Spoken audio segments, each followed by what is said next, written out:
ఇప్పుడే country delight యాప్ని download చేసుకోండి. Download the country delight app now. అందరికీ నమస్కారం. ఈరోజు రాష్ట్ర కాపు జేఏసీ పక్షాన ఈ విలేకరుల సమావేశం ఏర్పాటు చేశాం. అందులో రాష్ట్ర నాయకత్వం, ముఖ్యులు అనేక మంది సమావేశంలో పాల్గొనడం జరిగింది. ప్రధానంగా రాష్ట్ర ప్రభుత్వం ఒక జీవో జారీ చేసింది. గిరి బలిజ పేరు మీద జీవో నెంబర్ MS-5 జీవో ఒకటి విడుదల చేసింది.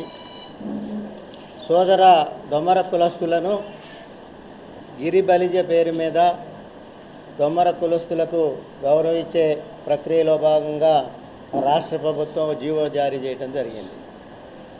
దొమ్మర కులస్తులను మేము అగౌరవపరచట్లేదు, వారిని విమర్శించట్లేదు. సోదర దొమ్మర కులస్తుల్ని గౌరవిస్తూనే రాష్ట్ర ప్రభుత్వాన్ని జీవో నెంబర్ 5ని విరమించుకోవాలని డిమాండ్ చేస్తూ ఉన్నాం. ఎందుకంటే ఎవరి కుటుంబ సభ్యులు వారికి ఉంటారు, ఎవరి తల్లిదండ్రులు వారికి ఉంటారు, ఎవరి కులాన్ని వారిని గౌరవించుకునే ప్రక్రియ ముందుకు పోవాల్సిన అవసరం ఉంది.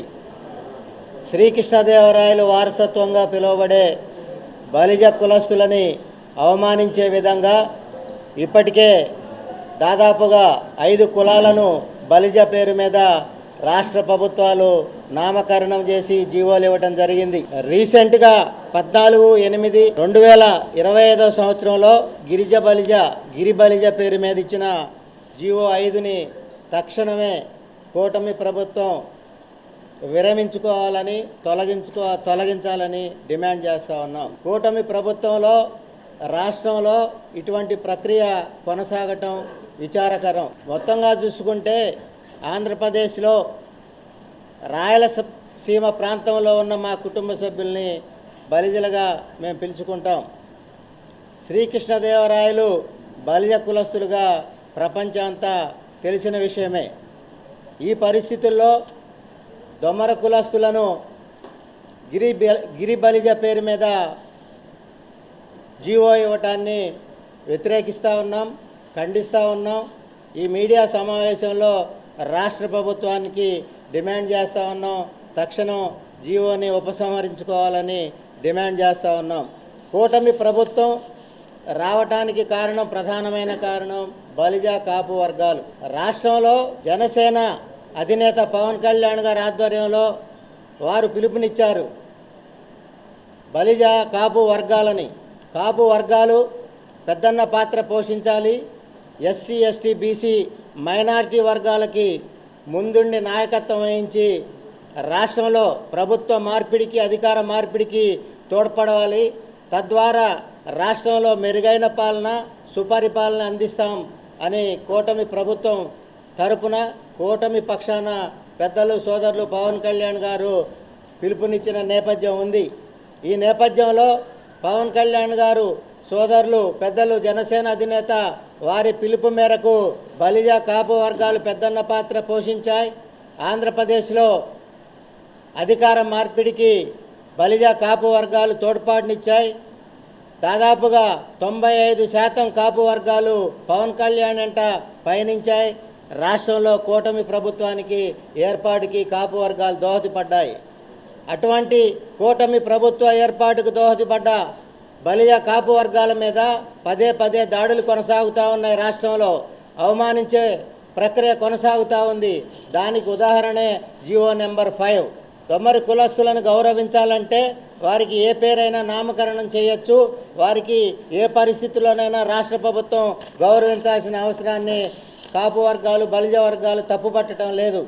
కానీ కులాల మధ్య భేదాభిప్రాయాలు సృష్టించే ప్రయత్నం రాష్ట్ర ప్రభుత్వం చేయాల్సిన అవసరం లేదు. దొమ్మరి కులస్తులకి, బలిజ వర్గాలకి గొడవలు సృష్టించాల్సిన అవసరం రాష్ట్ర ప్రభుత్వానికి ఉండకూడదు. సోదర భావంతో 2 వర్గాల మధ్య సఖ్యతతో ముందుకు పోవాలి. ముందుకు పోయే విధంగా రాష్ట్ర ప్రభుత్వం తోడ్పాటునివ్వాలి. అటువంటిది కాకుండా బలిజ వర్గాలు, బలిజ పేరు మీద దొమ్మరి కులస్తులను జీవో నెంబర్ 5 ద్వారా చేర్చడాన్ని తీవ్రంగా ఖండిస్తున్నాం. తక్షణమే ఉపసంహరించుకోవాలని డిమాండ్ చేస్తున్నాం. లేని పక్షంలో రాష్ట్ర వ్యాప్తంగా రాష్ట్ర కాపు చేసి పక్షాన ఉద్యమం కొనసాగుతుంది, దశలు మారి ఉద్యమం కొనసాగుతుంది. అనేక ఆందోళన కార్యక్రమాలు కూడా ముందుకు తీసుకెళ్లే ప్రక్రియని ప్రకటింపజేస్తాం. అందులో భాగంగా రాయలసీమ ప్రాంతంలో అన్ని జిల్లాల్లో మీడియా సమావేశాలు, రౌండ్ టేబుల్ సమావేశాలు, అదేవిధంగా దీన్ని వ్యతిరేకిస్తూ బలిజ వర్గ సమావేశాలను కూడా ఏర్పాటు చేయబోతున్నట్టుగా ప్రకటిస్తూ ఉన్నాం. అంతేకాకుండా రాష్ట్రంలో బలియా కాపు వర్గాల సమస్యలు అనేకం ఉన్నాయి. కొన్ని దశాబ్దాలుగా పెండింగ్లో ఉన్న బీసీ రిజర్వేషన్కి సంబంధించిన అంశం అంతే ఉంది. గతంలో రిజర్వేషన్ కల్పిస్తూ ఢిల్లీకి పంపిన నేపథ్యం దాది అక్కడే ఆగిన పరిస్థితి చూసాం మనం. అదేవిధంగా 5% ఏదైతే ఈడబ్ల్యూఎస్ రిజర్వేషన్ కల్పిస్తూ అది ఆ ప్రక్రియ కూడా కోర్టు పరిధిలోకి వెళ్ళిన పరిస్థితి కొనసాగుతూ ఉంది. అదేవిధంగా కాపు కార్పొరేషన్ నిధులకు సంబంధించిన అంశంలో ప్రతి సంవత్సరం ఏదైతే 3,000 కోట్ల రూపాయల నిధులు ప్రకటిస్తామని ఎన్నికల హామీ ఇచ్చిందో రాష్ట్ర ప్రభుత్వం, ఇప్పటిదాకా అటువంటి నిధులు మంజూరు లేదు ఈ రోజు దాకా. గతంలో తెలుగుదేశం ప్రభుత్వం అధికారంలో ఉన్నప్పుడు విదేశీ విద్య పేరు మీద విదేశాలకు వెళ్ళిన విద్యార్థులు వారి యొక్క చదువు పూర్తి చేసుకుని తిరిగి వచ్చిన అప్పులకి వడ్డీలు కట్టుకునే పరిస్థితిలో ఉన్నారు. కాబట్టి ఆ కుటుంబాలని ఆదుకోవాల్సిన ఆవశ్యకత రాష్ట్ర ప్రభుత్వానికి ఉందని పెద్దలు ముఖ్యమంత్రి చంద్రబాబు నాయుడు గారు, అదేవిధంగా ఉప ముఖ్యమంత్రి పవన్ కళ్యాణ్ గారు, లోకేష్ గారు మా సమస్యల్ని విన్నవిస్తున్నాం, తప్పనిసరిగా పరిష్కరించాలని చెప్పి డిమాండ్ చేస్తూ ఉన్నాం. అదేవిధంగా రాష్ట్ర ప్రభుత్వం అనేక సార్లు ప్రకటించింది, ఏదైతే నియోజకవర్గాల వారీగా జిల్లాల వారీగా కాపు భవనాల నిర్మాణం చేస్తామని చెప్పి ఆ స్థలాల్లో కేటాయించి నిర్మాణం పూర్తి చేస్తామని. మొన్న కలెక్టర్ల సమావేశంలో కూడా ముఖ్యమంత్రి చంద్రబాబు నాయుడు గారు కాపు భవనాల యొక్క అంశాలని త్వరలో పూర్తి చేయాలని ఆదేశించినట్టుగా మనం కలెక్టర్ల కాన్ఫరెన్స్లో చూసాం. కానీ అధికారులు తమకు అటువంటి ఆదేశాలు ఏమీ రాలేదని చెప్తా ఉన్నారు. ముఖ్యమంత్రి కార్యాలయం జోక్యం చేసుకుని వెంటనే కాపు భవనాల నిర్మాణానికి సంబంధించిన అంశంలో తక్షణమే ఆదేశాలు జారీ చేయాలని చెప్పి డిమాండ్ చేస్తూ ఉన్నాం. ఈ విధంగా రాష్ట్రంలో కాపుల యొక్క సమస్యలు అనేకం ఉన్నాయి. అదేవిధంగా మొదటి నుంచి ఏదైతే జిల్లాల వారీగా రాష్ట్రంలో ఉమ్మడి జిల్లాల యొక్క విభజన ప్రక్రియ కొనసాగింది. మొదటి నుంచి ప్రత్యేకమైన డిమాండ్ చేస్తూ ఉన్నాం. స్వర్గీయ వంగవీటి మోహన్ రంగా గారి నామకరణం కృష్ణా జిల్లాకి చేయాలని అనేక వినతులు రాష్ట్ర ప్రభుత్వానికి, కూటమి ప్రభుత్వానికి చేరాయి. వెంటనే కృష్ణా జిల్లాకి స్వర్గీయ వంగవీటి మోహన్ రంగా గారి నామకరణం చేయాలని చెప్పి డిమాండ్ చేస్తూ ఉన్నాం.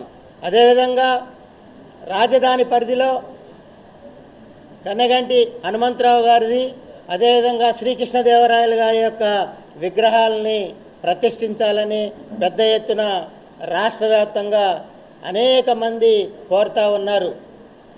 తప్పనిసరిగా స్వర్గీయ కన్నెగంటి హనుమంత్ గారిది, శ్రీకృష్ణదేవరాయలు గారిది, అదేవిధంగా స్వర్గీయ వంగవీటి మోహన్ రంగా గారు, అదేవిధంగా స్వర్గీయ పి శివశంకర్ గారి యొక్క విగ్రహాలని రాజధాని పరిధిలో ఏర్పాటు చేయాలని చెప్పి డిమాండ్ చేస్తూ ఉన్నాం.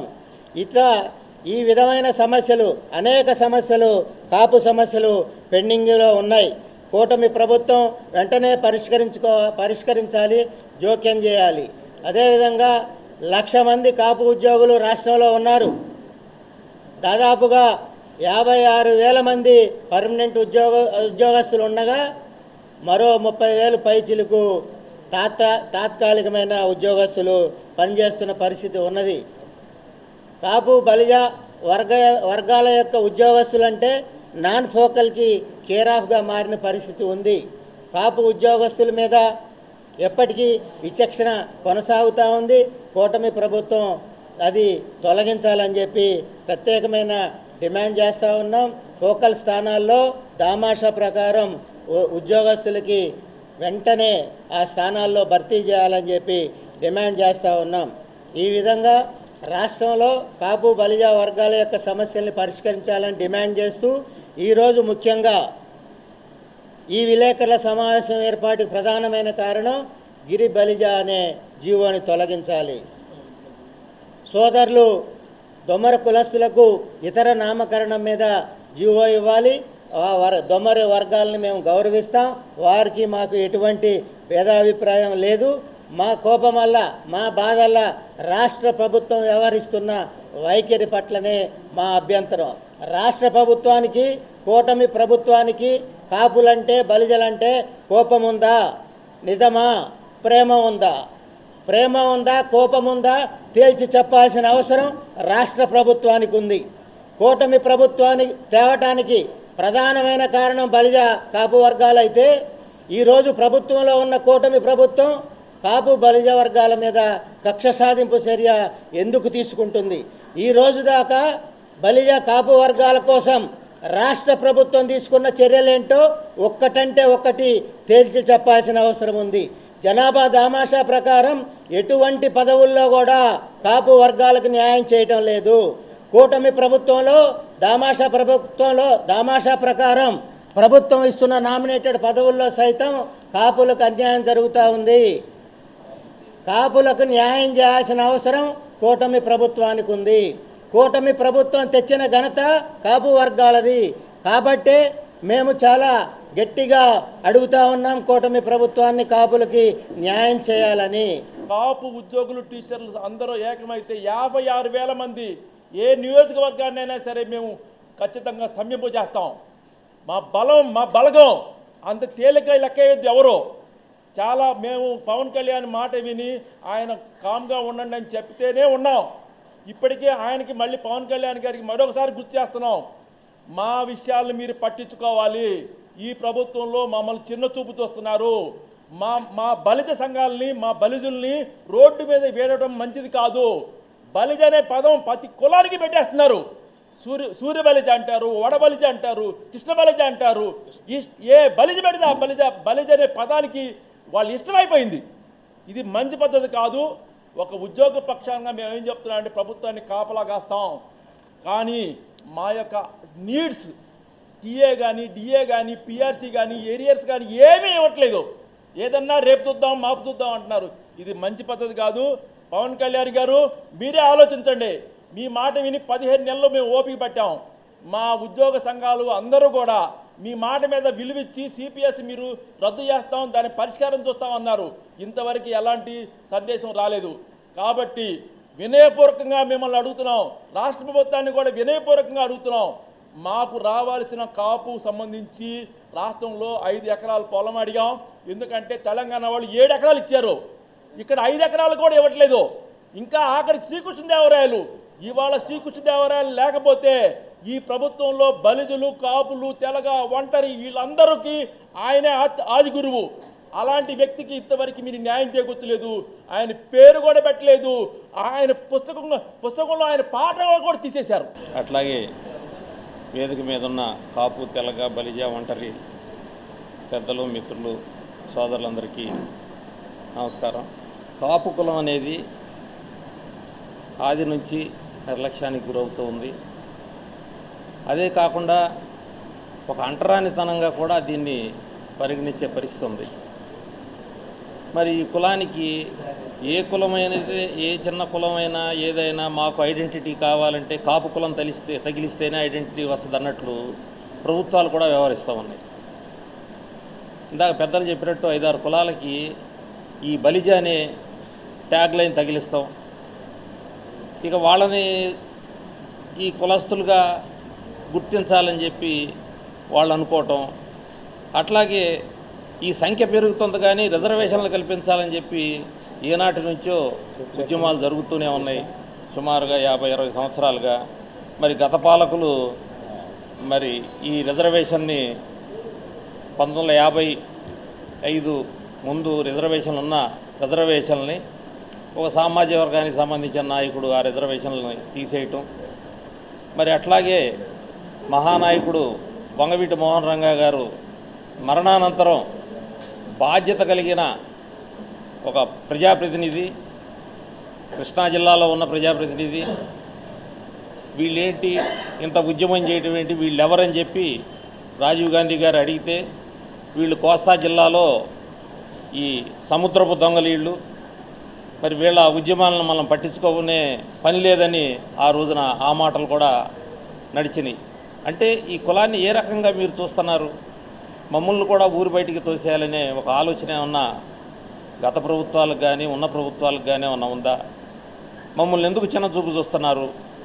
మాలో అట్టడుగు వర్గాలు, అణగారిన వర్గాలు, దారిద్ర్య రేఖ దిగువనున్న విద్యార్థులు కానీ అనేక కుటుంబాలు మరి ఈ కులంలో ఉంటే దీన్ని పట్టించుకోకుండా, రిజర్వేషన్లు ఇవ్వకుండా కనీసం 10% రిజర్వేషన్లో ఈడబ్ల్యూసీ అనేది ఒకటి పెట్టి మళ్ళీ దాన్ని కూడా రానికోకుండా మరి ఈ రాజకీయ నాయకులే దాని మీద కేసులు వేసి, అదే చిన్న కులాలతో మరి వెనుకబడిన కులాలతోనే కేసులు వేయించి మా మీద మరీ అణగారే పరిస్థితిని తీసుకొస్తున్న కాపు కులం పరిస్థితి అగమ్యగోచరంగా ఉంది.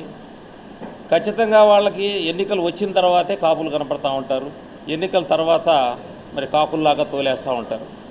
మరి ఇదేం పద్ధతి అనేది మరి మాకు ఈ రోజుకి అందుబాటట్లేదు. అనేక సందర్భాల్లో అనేక రాజకీయ పార్టీలకి మరి మద్దతుగానే ఉన్నాం. 88 తర్వాత కాంగ్రెస్ పార్టీ అధికారంలోకి రావడానికి ప్రధాన కారణం స్వర్గీయ వంగవీటి మోహన్ రంగా గారు, అట్లాగే కాపు కులం. ఆ రోజున ఎప్పుడూ రాని మెజారిటీ 49% మెజారిటీ మరి ఆ రోజున కాంగ్రెస్ పార్టీకి వచ్చింది ఓట్ల శాతం. 89లో మరి ఆ రోజున పండిట్ నెహ్రూ బస్టాండ్కి రంగా గారు పెట్టాలని చెప్పి ఆ రోజున అడిగితే దాన్ని పక్కన పెట్టేసి పండిట్ నెహ్రూ బస్టాండ్ అని పెట్టారు. తర్వాత అమ్మవారి గుడి ఫ్లైఓవర్కి రంగా గారి పేరు పెట్టాలంటే తప్పు అపచారం, అమ్మవారి పేరు పెట్టాలని చెప్పి అమ్మవారి పేరు పెట్టారు. అట్లా రంగా గారిని ఒక నాయకుడిగా చూస్తున్నట్లుగా ఏ రాజకీయ పార్టీకి అనిపిస్తలేదేమో అనేది మాకు అనిపిస్తూ ఉంది. ఆయన ఒక ప్రజానాయకుడు, ఆయన ఒక కారణ జన్ముడు. మరి అలాంటి వ్యక్తి మరి పుడతాం అంటూ జరిగితే మరి ఈ కులంలో పుడతాం అనేది మా కులం అదృష్టంగా భావిస్తున్నాం. ఆయన కూడా అన్ని కులాలని ప్రేమించాడు. కేవలం ఆయన మరణం కూడా ఒక బలహీన వర్గాలకు సంబంధించిన ఇళ్ల కోసం వాళ్ళకి రిజిస్ట్రేషన్లు చేయిస్తాం, పట్టాలు ఇస్తాం కోసం ఆయన మరణించాడనేది ప్రభుత్వాలు గుర్తించాలి.